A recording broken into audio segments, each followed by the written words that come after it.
Hi. Hi, I'm here. Hi. How are you? How are you doing? I'm fine, thanks. And you? Yeah, I'm not bad, thanks. Where are you based at the moment? You're in Poland, so a little bit different time zone, but still very close. How's things over there? Like, is the weather good? I mean, I know we're all stuck indoors, but hopefully things aren't too bad. I would say we have English weather today. I feel sorry for you.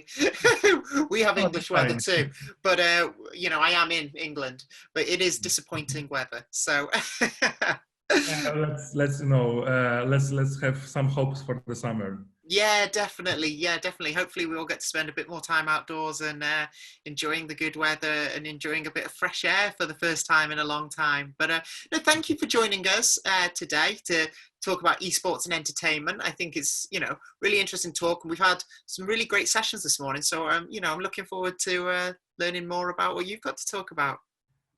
Yeah, so thanks again for the invitation No, to thank you. take part in this panel.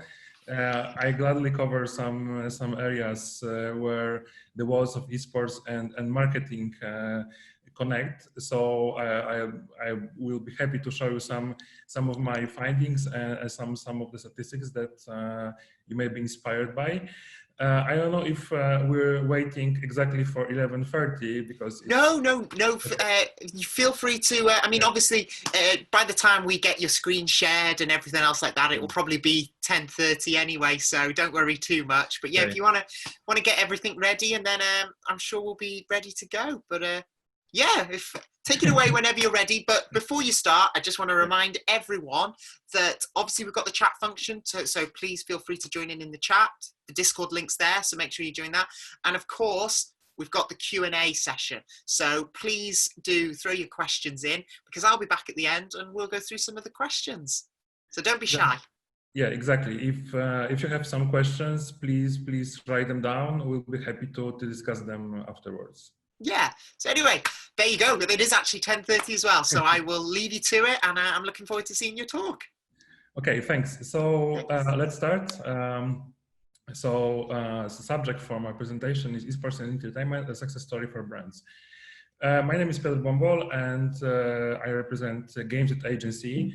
And what we do is that we kind of connect brands with gamers and esports fans. So my professional background is advertising and marketing. So when I started the company, my idea was to help the big brands, the consumer brands, tap into the gaming world and to do it effectively, because obviously gaming is a rising market. It's there's so many things happening, and probably you may know more than me because you're also from the market itself. So all of these things are starting to be interesting from the perspective of marketing, and brands always look for new ways to communicate the products, the services to consumers. So I just want to start with esports market introduction, and I hope I will not be repeating everything you've heard about today on panel, or maybe you've seen some things elsewhere, but I want to show you how going from the, like, let's say, helicopter view of the market, how it applies to the marketing and why the brands are in fact interested in it. So what's esports for some for the ones of you that don't know what's esports at all? I would say that esports is a competitive gaming. So this is the part of the video game market where people rival in video games and do it professionally. They are so-called athletes even, and they have their own teams. They attend tournaments, and as you can see, these tournaments can fill the stadiums. So this is esports as the market.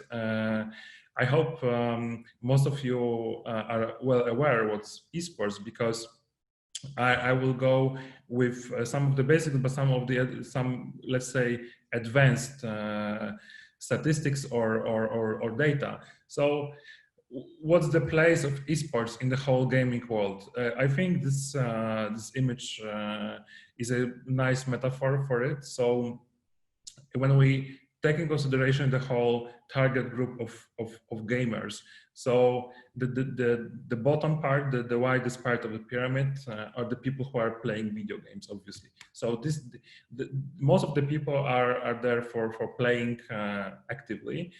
There are some people out of them who consume video content about gaming on YouTube, on Twitch, and so on. Less people are into streaming and amateur competition, so people who want to compete with others, but not on a professional level. And the professional gaming, so let's say esports market, is just the top of this pyramid. So it may not be the biggest part of the gaming, and as you probably know, how much worth is the gaming? It's estimates for this year. $150 billion when esports is a little bit less. If you check the revenues on the right hand side, this is just shy of 1 billion.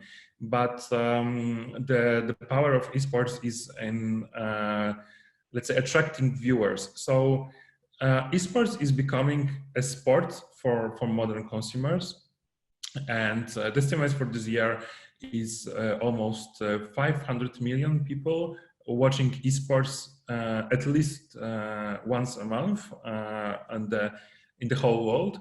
So obviously it differs region by region, but in general it's quite a big number of people who are into this, and the audience is growing all the time. And if we look at the, let's say, perspective of the past, how it happened that we have esports, is that it's very closely connected to the evolution of video games. When we started with the major, let's say, major games, there were single-player games because obviously there was no internet connection that was able to support playing over online. But then over time, multiplayer games appeared, or mods to games, and we can say that League of Legends is in fact start of a real esports market, and it happened in 2009. Of course, we had much more games that were esports oriented even before we had real esports market, like CS:GO, the previous editions of CS:GO. But in fact, in 2010s, second decade of this millennium, we really have seen the growth of esports. But I think that it even evolved even further because since, let's say, start of Fortnite, which is also a symbol here, the games are not only meant to be played competitively in an esports way, but also to be viewed and to be played amateurly by communities and celebrities alike. So as I mentioned, esports is starting to overtake sports in media consumption and in popularity. And there are some research already for Western markets where we can see that in this case, for males 18 to 25, they consume more online video gaming content and esports than sports. So this is happening for the first time in terms of this, let's say, age segments. And I think this is a sign of a big change, because for the people who are right now growing up with video games, they can perceive the professional gamers as the athletes and stars they would like to follow, and they are not that into sports that is traditional sports. And another study from US market about the interest in esports versus other disciplines of traditional sports. It seems that esports is really taking its part in this, let's say, young adult demographic. Of course, in terms of the youngest population, 10 to 20, esports may not be the biggest, let's say, interest of them, but it doesn't take in consideration consuming other types of video content, for example, videos on YouTube. And funny thing is that the behavior of esports fans is a little bit different than the ones from sports, because the people who play video games, they also want to watch these video games. But as you can see on this graph, there's so many people who are only playing, only viewing, or doing both. In terms of, let's say, traditional sports, the estimates, for example, for Premier League, full Premier League in the United Kingdom, is that only around 8% of the people who watch Premier League actively play football. So in terms of esports, there's much more people playing the game they're watching, but what's maybe more interesting is that there are people who are just viewing the video games played on esports tournaments. And what you need to know is that the esports market is changing very rapidly all the time. This is a graph from Twitch, which covers obviously not only esports, but of course also, let's say, streamers playing video games casually or something like this. But in 2018, the CSGO viewership really dropped down because of the rise of the Fortnite, and it really was a problem for esports part of the CSGO market, because the interest in all of these, let's say, initiatives also dropped. So what I wanted to cover, especially today, is the, let's say, interest from brands in esports, because this is what's really changing very rapidly, and more brands are into esports because they know that this is a way to reach their consumers, but also there's, let's say, a competition between brands. Who will be the first of the category, if they will be better than competitors, and so on. But just to structurize the approach that we use is that all the time we need to look at the let's say, business goals of the brand. So some of the brands just want to be in esports because this is what they feel they should do. But I think that the best let's say, engagements of brands in esports are coming from let's say, very thorough strategy that starts with brands' business goals. Brands' business goals can be image that brands want to have, awareness, brand awareness, and obviously brand sales. Then each brand has its own positioning in the target group, and you will see that for some of the brands, esports is a way to reach the current consumer base, the majority of the consumer base, but for some of them this is an investment. But then we've taken in consideration what are the brand's needs and who they communicate to. Usually we can find a way they should be positioned in gaming. So then we have different segments, contexts that we can use, and then the campaign we can do for gamers or esports fans. I mean, we usually use the word gaming as a more general word for the whole market, not only for esports. And obviously there can be different levels of engagement.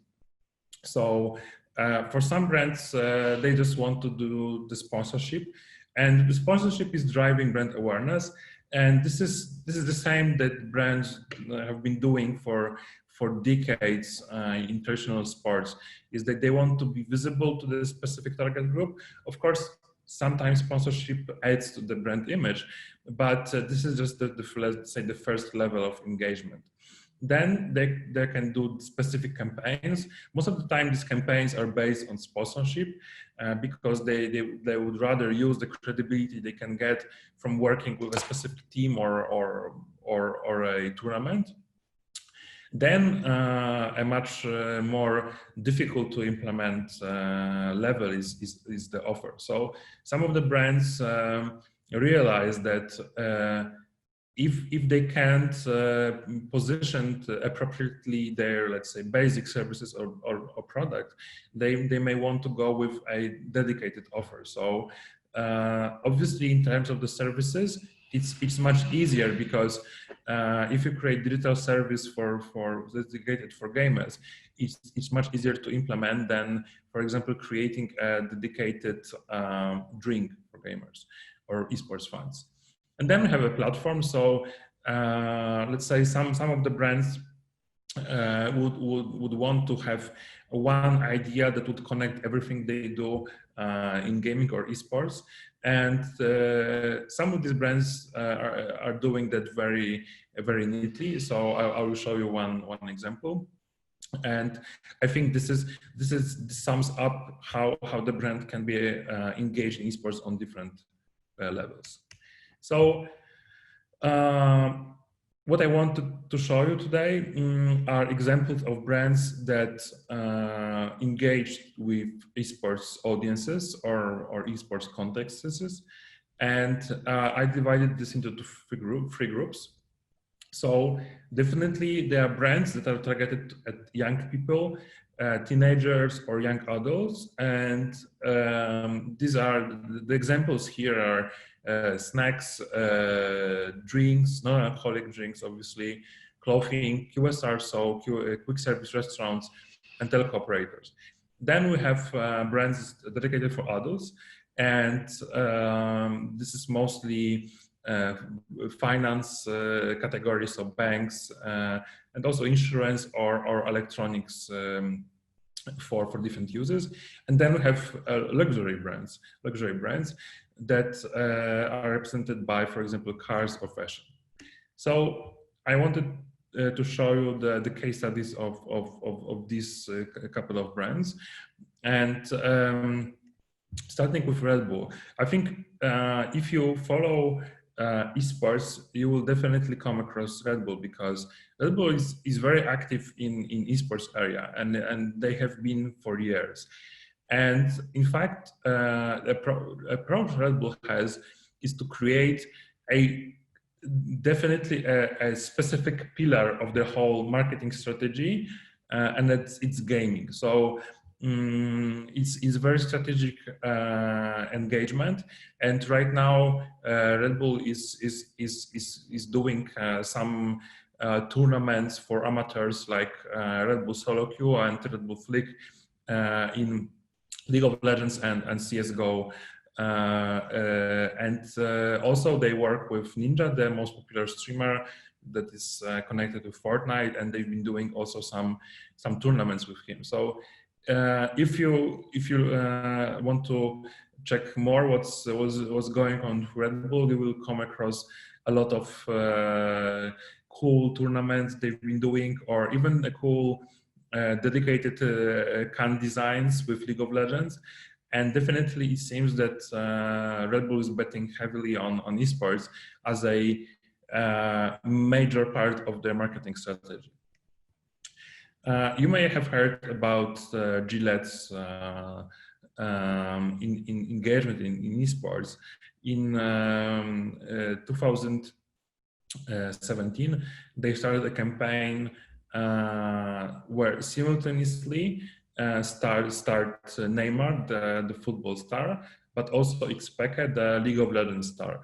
And it's funny how they created a campaign that put these two, let's say, athletes on par with each other. So Gillette showed the consumers that they believe that esports can be the same as sports, and they can show the same, let's say, dedication and and focus on precision that is very important for the brand in both of these cases. So Xpeka was previously, before starring in this ad, obviously he was a big star in esports and very well known, and he may not be as popular as Neymar, but when taking into consideration the segment they were targeting, it was definitely very similar case. So there was the Gillette engagement, and this was also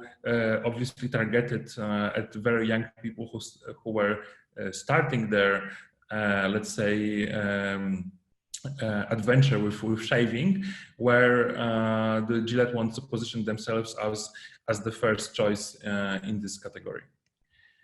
And going to the second group, the brands that invest not in the current consumer base, but in the, let's say, short-term investment.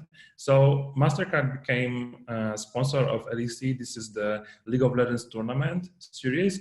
And they've been doing a lot of things. They started with just sponsorship. This year, they launched on different European markets. They launched a dedicated cards in different banks that enabled fans to collect Riot points. So it was specifically for League of Legends fans. But also, what's very interesting is that Riot Games behind League of Legends announced a very breakthrough, let's say, activity is that they announced that they would put branding on the maps of the game for the specific tournaments where, for example, Mastercard is a sponsor. But this is really happening for the first time on that scale, because the in-game advertising has been tested numerous times, but this is the first time when it's integrated this way with a publisher and the sponsor of a tournament. If you've heard about Beckham, Beckham is quite a big company producing home electronics, for example, fridges. And you may recall that they've started cooperation with FC Barcelona, and they started the campaign to eat like a pro, where they, let's say, want to convince the target group that if they want to be as players of FC Barcelona, they need to take care of themselves in terms of the food and so on. And they did almost the same thing with League of Legends. So they became a sponsor of LEC, again, the European Championship in League of Legends.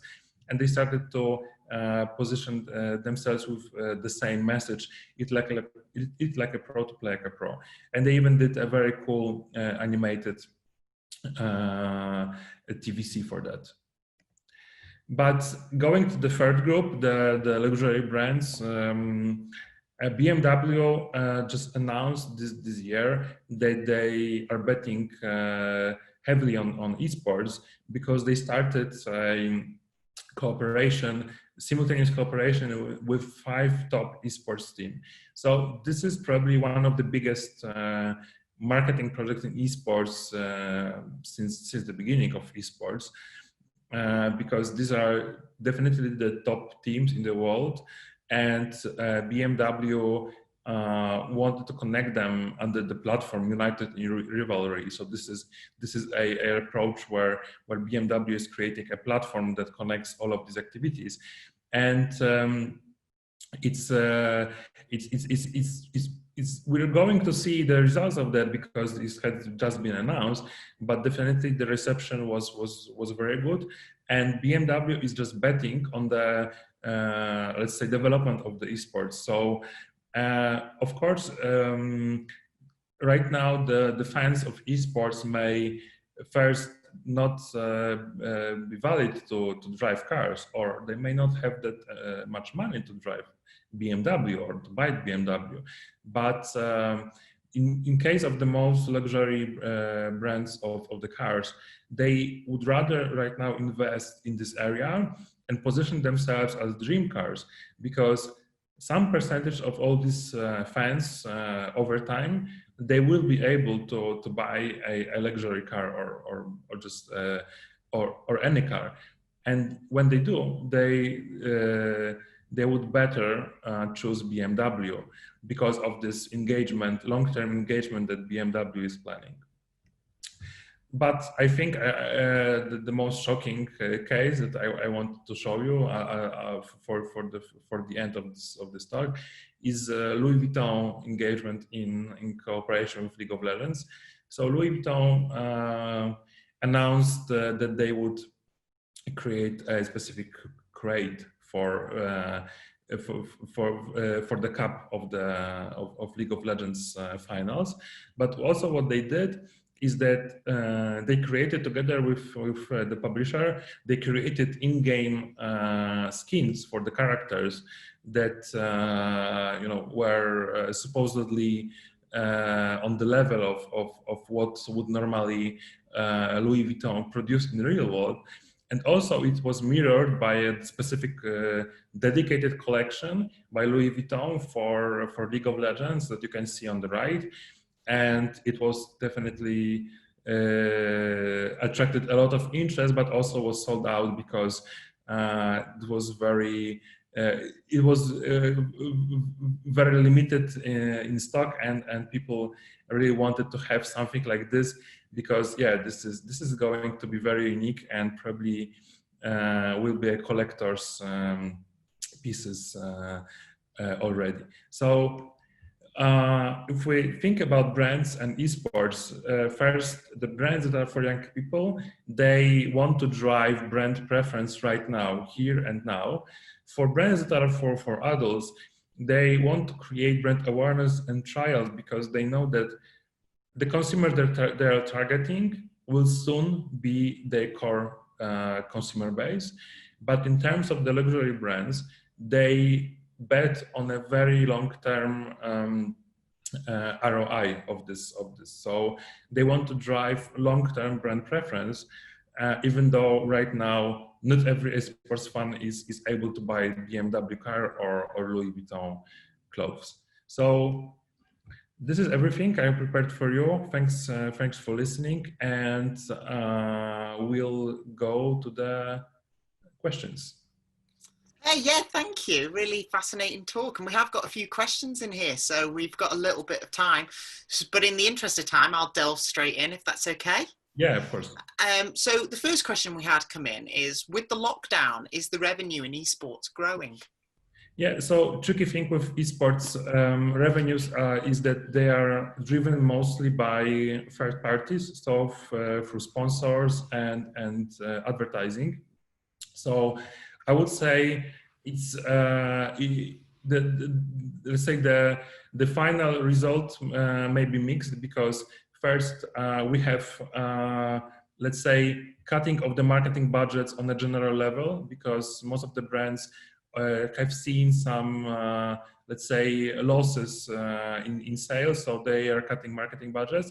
But then on the other hand, esports is growing very rapidly. And people, I haven't shown the data, but for example, on Twitch, the viewership April this year to April last year grew 100%, and April this year to March this year 50%. So definitely, esports or gaming as a general is defending very well in these very tough times, and more brands are even more keen to invest into esports. So maybe we haven't seen the rise in the esports revenue right now, but I would assume that the esports will generate more revenues this year than it was expected before.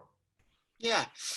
On this sort of similar topic is someone else has asked, will esports be the alternative for brands now that traditional sports are suffering due to COVID? Or was it already something that was happening naturally and COVID is accelerating it? Yeah, definitely. I would say that the current situation with pandemic is progressing things that have been happening for years naturally, but right now it's just speeding up because for many brands, being a sponsor of traditional sports meant to be around rivalry and sports emotions. and most of this, in most of the cases, the, let's say, the core base of traditional sports were adult males. And definitely these brands realize that they can look for very similar cases in esports. So there's also rivalry. There's also mostly males and maybe a little bit younger, which is even better because this is an investment. So, for example, we have seen a lot of investments in esports, early investments in esports from beer brands. So beer are mostly associated with watching and cheering at the stadiums, at home, watching traditional sports. And right now, these brands realize that the traditional sports is a little bit in chaos right now, specifically this year. And the esports seems to be very solid competitor to it, because esports is going as it was previously. So nothing really changed in terms of esports. But of course, the, let's say, traditional sports sponsors will look for esports as a way to build upon what they've been doing already. But for some brand, esports is becoming a much better option than traditional sports. Yeah. Okay. And I think we've got time for one other question. So I think we'll just try and squeeze that in. Is what do you think is the best way to seamlessly connect brands and esports without being too off topic? Yeah. So I assume that the brands need to look for added value. So people really react positively to most of the brands that are engaging into esports, but of course you need to be very careful with the language and not being too pushy in the marketing. But still, if you are able to provide added value for people, so for example, the Mastercard that cooperated with different banks in Europe, where they created a specific card that, when using it, you generate Riot points, is an example where you, as a consumer, get something extra for being an esports fan, and for a brand that perceives that and wants to help you in your passion. Yeah. Okay, well, I mean, that's time. So unfortunately, we haven't got time to ask any more questions, but obviously people can continue the chat in the Discord and everything else like that. So no, thank you so much. A really, interesting talk, and thank you for sharing your expertise with us today. Thank you very much. So have a good conference. Yeah, Bye. thank you. Thanks. Bye.